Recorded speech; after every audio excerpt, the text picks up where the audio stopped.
Nyt tässä videossa tähän mini-ostosten esittely. Ja ekana tämmönen enää silloin tulee pessuks, koska se mun askarteluvideo on poistunut YouTubesta. En tiedä miksi. Niin on se tällainen poni, tämmönen homma. Tää tulee ehkä tarjoiluille. Sitten seuraavana tämmöistä narua. Te pystyykö tärriin mun narujen tekoon esim. Tämmöstä valkoista. Niin mä ostin tämänkin. Sitten ostin pikkasen tämmöstä tekonahkaa. Tää on sellainen pehmeä. Tämmöstä. Ja sitten on tämmönen eri piippurasseja. Ja tää nyt liitti sliceillä. Ostin tämmösen. Niin tämmösen, missä lukee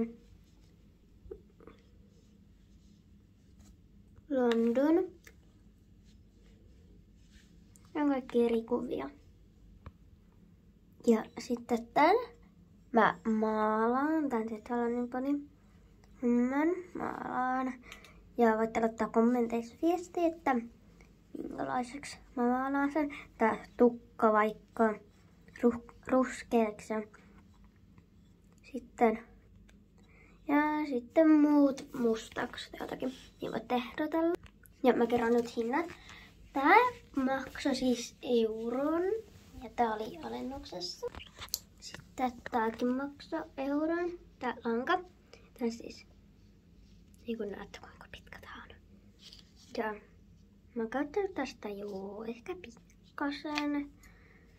Ja sitten tää maksoi 50 senttiä. Nää maksoi euro 50.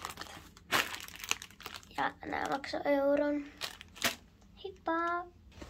Ja muutes, niin tulee varmaan, tai tulee ehkä video, kun mä teen tästä vaikka riimun ja riimun narun tai vaikka juoksutusnarun, niin siitä voi tulla video. Ja sitten siitäkin voi tulla video, kun mä maalaan tän. Tai joo. Ja nähdään seuraavan videon pari.